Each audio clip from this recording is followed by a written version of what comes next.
అందరికీ నమస్కారం మిత్రులారా. ఈ దురదల ప్రాబ్లం చాలామందిని వేధిస్తూ ఉంటాయి. అంటే ఒంటి మీద ఎందుకు దురదలు వస్తాయో తెలియదు, సడన్గా వస్తాయి. అంటే రెగ్యులర్ తినేటువంటి ఆహార పదార్థాలు మామూలుగానే తీసుకున్నామని చెప్తుంటారు, కానీ ఈ దురదల ప్రాబ్లం చాలా వేధిస్తూ ఉంటాయి అందరికీ. అంటే స్కిన్ మీద సడన్గా ఆ మచ్చలు వస్తాయి. అవి కూడా రకరకాలు. కొంతమందికి ఏమో రెడ్ స్పాట్స్ లాగా వస్తాయి. అలా కాకుండా ఇంకొంతమందికి పెద్ద పెద్ద దద్దుర్లు వస్తాయి, ఫేస్ మీద వస్తాయి, ప్లస్ బాడీ మీద వస్తాయి, చేతుల మీద. ఎక్కడ అంటే ఒక ఎక్స్పోజ్డ్ పార్ట్ అనేవి లేదు, ఎక్స్పోజ్ కాని పార్ట్ అని లేదు, ఎక్కడైనా రావచ్చు. అవి కూడా ఎంతసేపు ఉంటాయో కూడా తెలియదు. కొంతమందికి వస్తే 2-3 రోజుల తర్వాత పోతాయి, ఇంకొంతమందికి 2-3 గంటల తర్వాత పోతాయి, కొంతమందికి 10-15 నిమిషాల్లో వెళ్ళిపోతాయి. కానీ అవి ఉన్నంత వరకు విపరీతమైనటువంటి దురద. దాన్ని గిరుతూనే ఉంటారు. గిరి కొద్దిగా పెరుగుతూ ఉంటాయి. అంటే మనం గీరేది దానికి ఫుడ్ లెక్క పనిచేస్తుంటుంది అనుకోవచ్చు నిజంగా చెప్పాలంటే. సో అంత ఎక్కువ పెరుగుతూ ఉంటాయి ఈ కండిషన్లో. సో చాలామంది ఇవి ఎందుకు వస్తున్నాయో అర్థం కాక మెడిసిన్స్ వాడడము, దానికి రకరకాల మెడిసిన్స్ యూజ్ చేస్తుంటారు. వచ్చినప్పుడు ఆ మెడిసిన్ వాడడం, ఆ స్టెరాయిడ్ మెడికేషన్ ఉంటాయి. దానివల్ల ఏమవుతుందంటే వాటి సైడ్ ఎఫెక్ట్స్ మళ్ళీ కొత్తగా తయారవుతూ ఉంటాయి. బాడీ అంటే ప్రకృతి వైద్యం చెప్పేది ఏంటంటే మన బాడీలో ఏదో అలర్జెన్ సబ్స్టెన్స్ అనేది ఎంటర్ కావడం, ఎక్స్పోజ్ కావడం వల్ల దానికి దురదలు వస్తుంది. దురదలు వచ్చినప్పుడు క్లియర్ చేసుకునేటువంటి అవకాశాన్ని బాడీకి ఇవ్వాలి. అప్పుడే దానికి ఒక ప్రోగ్రామ్ అలవాటు అవుతుంది బాడీకి. ఓకే, ఇది వస్తే దాన్ని క్లియర్ చేయడానికి ఈ మెథడ్లో వెళ్తే అది క్లియర్ అయిపోతుంది అనేది బాడీకి ఆప్షన్ ఇవ్వాలి. మనం అలా కాకుండా అటువంటి ప్రాబ్లం రాగానే ఏదో ఒక ట్యాబ్లెట్ వేసేసి ముందు దీని నుంచి బయటపడిపోతాం అని చెప్పి ఒక ట్యాబ్లెట్ వేసామనుకోండి, బాడీకి ఛాన్సే ఉండదు. ఏదో వచ్చింది, బయట నుంచి ఇంకోటి ఏదో వేసేసారు, అది తగ్గిపోయింది కాబట్టి ఇది నాకు సంబంధం లేని విషయం అన్నట్టే కూర్చుంటుంది బాడీ. మనం ఏం చేస్తున్నాం యాక్చువల్గా, దురదలు అటువంటి ఏదైనా వస్తే దాన్ని క్లియర్ చేయట్లేదు. బయట నుంచి ఇప్పుడు ఏదైనా సరే మెడిసిన్స్ ఏదైనా యూజ్ చేసామనుకోండి, ఈ స్టెరాయిడ్ మెడికేషన్ అది ఎక్స్టర్నల్ సబ్స్టెన్స్, బాడీకి ఎప్పుడు అలవాటు లేనటువంటి పదార్థాన్ని మనం ఇస్తున్నాం. దాంతో ఏమవుతుందంటే అది సబ్సైడ్ అయిపోతుంది. సబ్సైడ్ అయిపోయిన తర్వాత మళ్ళీ ఫ్లేరప్ అయిపోతుంది. ఈసారి డబుల్ త్రిబుల్ వస్తూ ఉంటుంది. అందుకని ఏ జబ్బును కూడా సబ్సైడ్ చేయొద్దు, దాన్ని క్లియర్ చేయాలి. రూట్ కాజ్ ఏంటనేది కనుక్కోవాలి అని చెప్తూ ఉంటాం. అందుకని ఈ రూట్ కాజ్ని కనుక్కునేదానికి ఎవరికి వాళ్ళే ప్రయత్నాలు చేయాలంటే ఫుడ్ ద్వారా ఏమన్నా అయిందా, ఏదైనా పడని పదార్థం తీసుకుంటే వచ్చిందా, ఏదైనా ఎక్కడికైనా వెళ్ళి ఉంటే ఎక్కడికైనా కెమికల్ సబ్స్టెన్స్ కానీ అలర్జెన్ సబ్స్టెన్స్ కానీ ఏమైనా ఎక్స్పోజర్ లాంటిది ఏమైనా ఉందా మన బాడీకి. అలాగే తాగే వాటిల్లో ఏదైనా మనకు పడని పదార్థాన్ని, మనకు అలర్జీ ఉన్నటువంటి పదార్థం ఏదైనా తాగామా లేదా, ఇటువంటి చూసుకోవాలి. కొంతమంది సడన్గా డెవలప్ అవుతాయి. అంటే ఫస్ట్ నుంచి తినేటువంటి పదార్థాలకి ఒక్కోసారి సడన్గా రియాక్షన్ అనేది స్టార్ట్ అవుతూ ఉంటుంది. అందుకని అటువంటిది ఏదైనా వచ్చినప్పుడు, ఎందుకంటే ఇవన్నీ టెంపరీ వస్తుంటాయి కదా, వచ్చి పర్మనెంట్ ఉండేటి కాదు, అలా వచ్చిపోతూ ఉంటాయి. ఆ వచ్చినప్పుడు ఆ రోజు మొత్తం మీద తీసుకున్నటువంటి పదార్థాలు, అంటే 24 hours బిఫోర్ నుంచి మనం తీసుకున్నటువంటి పదార్థాల లిస్టు, వెళ్ళినటువంటి ప్లేసులు, అది కానీ మనం లిస్ట్ రాసుకోగలిగితే మనకు ఒక ఐడియా వస్తుంది. అంటే ఫస్ట్ టైంకి రాకపోవచ్చు, ఒక 2-3 times ఇటువంటి ఎపిసోడ్స్ వచ్చినప్పుడల్లా ఒక లిస్ట్ అనేది తయారు చేసుకుంటే దాంట్లో కామన్ థింగ్స్ మీకు దొరుకుతాయి, ఖచ్చితంగా దొరుకుతాయి. సో వాటిని లిస్ట్ రాసుకొని వాటిని అవాయిడ్ చేస్తూ ఉంటే చాలా వరకు ఇవి కంట్రోల్లోకి వస్తాయి. ఎటువంటి మెడిసిన్ వాడకుండానే మనం బయటపడవచ్చు. యాంటీహిస్టామిన్స్ అని చెప్పి మన బాడీలో ప్రొడ్యూస్ అవుతూ ఉంటాయి ఇటువంటి అలర్జెన్స్ వచ్చినప్పుడు. దాని యొక్క రియాక్షన్ వల్ల మన స్కిన్ మీద ఇవి తయారవుతూ ఉంటాయి. సో ఇటువంటి ప్రాబ్లం నుంచి బయటపడాలి. కానీ దురదైతే ఎక్కువ ఉంటుంది సార్, దాన్ని అయితే అలా వదిలేయలేం కదా. దాన్ని తగ్గించుకునే దానికి ఏమైనా న్యాచురల్ మెథడ్స్ ఉన్నాయా అంటే, న్యాచురల్ మెథడ్స్ అనేటివి ఎప్పుడు కూడా మీకు ఆ టెంపరీ, ఆ పర్టికులర్ టైంలో మాత్రమే కాదు, అది ఎప్పటికీ లైఫ్లో టెండెన్సీ. అంటే మీకు ఆ టెండెన్సీ అనేది ఎప్పుడు ఉంది అనే అర్థం. ఆ టెండెన్సీని కవర్ చేయాలంటే ఏం చేయాలి, మనం ఎప్పుడూ అటువంటిది ఫామ్ కాకుండా ఉండేటువంటి పదార్థాలని వాడుతూనే ఉండాలి. అది లైఫ్లో భాగం కావాలి. ఇటువంటిది కానీ మనం కానీ చేసుకోగలిగితే అసలు ఆ ప్రాబ్లం వస్తుందని భయం కూడా మనం ఎప్పుడు పడాల్సిన అవసరం లేదు. ఇప్పుడు మీకు అంటే ఇక్కడ క్లియర్గా చెప్పాలంటే మీకు స్కిన్ మీద ఏదైనా ర్యాష్ వచ్చిందనుకోండి, దురదలు వచ్చాయనుకోండి, దానికి ఒక ట్యాబ్లెట్ వాడారు, ట్యాబ్లెట్ క్రీమ్ పూసారనుకోండి, అది క్లియర్ అయిపోతుంది. క్లియర్ అయిపోయిన తర్వాత ఏం చేస్తారు? ఆ ట్యాబ్లెట్ వాడతారా? పోనీ ఆ క్రీమ్ కంటిన్యూ చేస్తారా? లేదు కదా, చేయరు కదా. అంటే అది టెంపరీ కన్సర్వేటివ్ థెరపీ అంటాం. దురద వచ్చింది, దురద పోవడానికి చేశాం.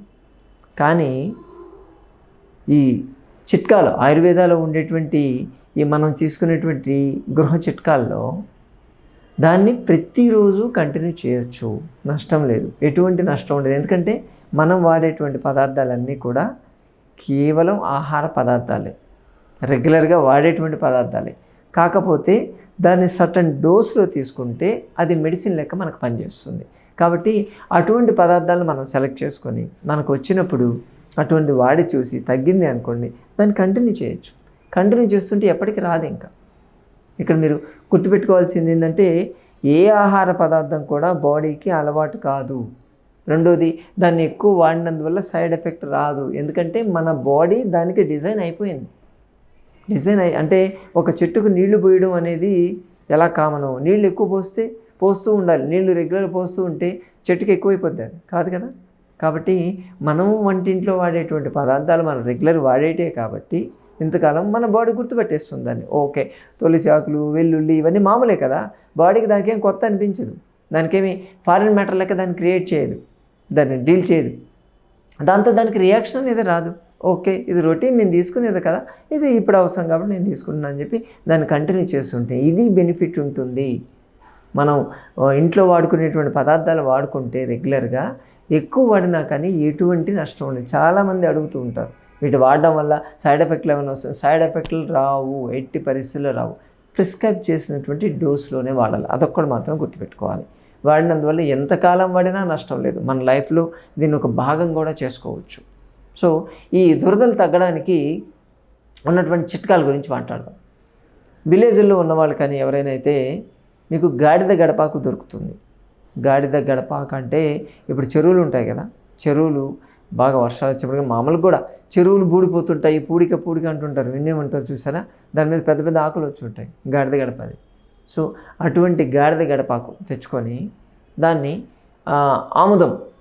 ఆముదంలో నూరేసి మీకు దురదలు వచ్చినప్పుడు దాన్ని పెట్టవచ్చు, దాన్ని చేయొచ్చు. దాన్ని అప్లై చేస్తే దురదలు తగ్గుతాయి మీకు. అలాగే వాము, వంటిల్లో వాము దొరుకుతుంది కదా మనకు. సో వాము తీసుకొచ్చి నిప్పులండి, బొగ్గులతో నిప్పులు చేయాలి. నిప్పులు చేసి దాని మీద ఎక్కడైతే మీకు దురదలు వచ్చాయో అక్కడ అప్లై చేయొచ్చు. దీన్ని లైఫ్ లాంగ్ కూడా కంటిన్యూ చేయొచ్చు. మీరు కావాలంటే, మీ టెండెన్సీ ఉంది అంటే లైఫ్ లాంగ్ కంటిన్యూ చేయొచ్చు. అంటే స్నానం చేసి రాగానే, చిన్నపిల్లలు అనుకోండి, చిన్నపిల్లలకైతే నిప్పుల మీద కొంచెం వామ్ వేసేసి బాడీకి ధూపం పట్టచ్చు. పెద్దవాళ్ళు కూడా ధూపం పట్టించుకోవచ్చు. ధూపం పట్టించుకోగలిగితే వాళ్ళకు ఉన్నటువంటి ఈ అలర్జిక్ టెండెన్సీ అనేది తగ్గిపోతూ ఉంటుంది. ఎక్కడ తిరిగినా ఏం చేసినా ఆ అలర్జీ అనేది బాడీలో డెవలప్ కాదు. ఎందుకంటే దానికి ఆల్రెడీ మనం రెమెడీ అనేది బాడీకి అప్లై చేసేసాం, దాంతో సరిపోతుంది, అది చాలా బాగా పనిచేస్తుంది. అలాగే తులసి ఆకులు మనకు దొరుకుతాయి. ఓకే, తులసి ఆకులు ఎప్పుడు ఇంట్లో ఉండేటే కదండి. తులసి ఆకులు నిమ్మరసంలో నూరేసి ఆ పేస్ట్ను కూడా పెట్టవచ్చు. గసగసాలు మనకు దొరుకుతాయి. సో గసగసాలని పాలలో, మంచి ఆవు పాలు, ఫ్రెష్ ఆవు పాలు ఉంటే ఆవు పాల పచ్చిపాలలోనే నూరేసి ఆ పేస్ట్ని కూడా అప్లై చేయొచ్చు. ఇవన్నీ ఎక్స్టర్నల్ అప్లికేషన్స్. దీన్ని తీసుకోవడం వల్ల ఆ ప్రాబ్లం అప్పటికి సాల్వ్ అయిపోతుంది. కానీ ఇంటర్నల్గా మళ్ళీ మనకు రాకుండా ఉండాలి ఈ ప్రాబ్లం అంటే ఇంటర్నల్గా మనం కొన్ని తీసుకోవచ్చు. అవి కూడా ఇంట్లో ఉండేటివే, మన మెడికల్ షాప్లో ఉండే మెడిసిన్సే వాడదాం, బయటకు మనం వెళ్ళాల్సిన పని లేదు. బెల్లం, మంచి కుండ బెల్లం అంటాం మనం, రౌండ్గా ఉంటుంది, పాగు బెల్లం అంటాం కదా, అది సజెస్ట్ చేస్తుంది. దాంట్లో ఉప్పు తక్కువ ఉంటుంది కాబట్టి బెల్లము వాము ఈక్వల్గా తీసుకొని దాన్ని ఈక్వల్గా నూరేసి దాన్ని చిన్న చిన్న మాత్రలు చేసుకోవాలి. మాత్రలు చేసుకొని పొద్దున, మధ్యాహ్నం, సాయంత్రం 3 సార్లు వాటర్తో తీసేసుకోవాలి. హాట్ వాటర్తో తీసుకోగలిగితే మీకు మీ బాడీలో దురదలు అనేటివి మళ్ళీ రావు, ఎప్పటికీ రావు. రెగ్యులర్గా వాడుతూ ఉండాలి. దీన్ని నష్టం ఏముందండి, చిటికెడు వాము, చిటికెడు బెల్లం, దాంతో నష్టం ఏముంటుంది? దానివల్ల సైడ్ ఎఫెక్ట్ వచ్చేటువంటి ఛాన్స్ కూడా లేదు. ఓకే, అలాగే మనకు ఈ పటిక బెల్లం దొరుకుతుంది. పచ్చి పుదీనా ఆకు తీసుకుందాం. పచ్చి పుదీనా ఆకు, పటిక బెల్లం ఈ 2 తీసుకోవాలి. సో పుదీనా ఆకు వచ్చి ఒక 10 గ్రాములు, పటిక బెల్లం వచ్చి 40 గ్రాములు. ఈ 2 కలిపి నూరేయాలి. నూరేసి 50 గ్రాములు అవుతుంది మొత్తం. ఆ 50 గ్రాములని పొద్దున సాయంత్రం 2 టైమ్స్ డైరెక్ట్గా వేడి నీళ్ళతో తీసేసుకోండి. అంతే. ఈ సింపుల్ చిట్కాలు ఇవి చేయగలిగితే మీ బాడీలో ఎటువంటి అలర్జీస్ రావు.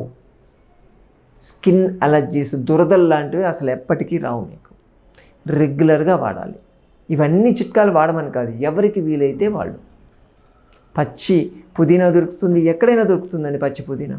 దాన్ని తీసుకొని పటిక బెల్లంతో పెట్టడం ఏం కష్టం ఉంటుందండి. వాము దొరుకుతుంది మనకు. సో ఈ పదార్థాలను వాడుకొని రెగ్యులర్గా కానీ చేసుకోగలిగితే మన బాడీలో అలర్జిక్ టెండెన్సీ రాకుండా ఉంటుంది. దాని గురించి అసలు భయపడాల్సిన అవసరం లేదు. ఎక్కడికి పోయినా, ఏం తిన్నా, ఏం చేసుకున్నా కానీ ఆ టెండెన్సీ రాకుండా ఇవి స్టాప్ చేస్తూ ఉంటాయి. వీటి వల్ల సైడ్ ఎఫెక్ట్స్ అంతకన్నా ఉండవు. కాబట్టి మిత్రులారా, ఇవన్నీ రెగ్యులర్గా వాడుకుంటే ఎవరికైతే టెండెన్సీ ఉంటుందో వాళ్ళు వాటితో ఆరోగ్యంగా ఉండాలని కోరుకుంటున్నాను. అలాగే సోమవారం, బుధవారం, శుక్రవారం, శనివారం ఈ 4 రోజుల్లో హైదరాబాద్ మొయినాబాద్ జేబీఈటీ కాలేజ్ దగ్గర ఉన్నటువంటి సంజీవిని ప్రకృతాశ్రమానికి పొద్దున 9 గంటల నుంచి 12 గంటల మధ్యలో మీరు రావచ్చు. మీకున్నటువంటి ఆరోగ్య సమస్య గురించి స్వయంగా చర్చించి పరిష్కార మార్గాలు అలాగే చికిత్సా విధానాలతో ఎలా నయం చేసుకోవచ్చో తెలుసుకోవచ్చు. మరోసారి మరో వీడియోతో మళ్ళీ కలుసుకుందాం. నమస్తే.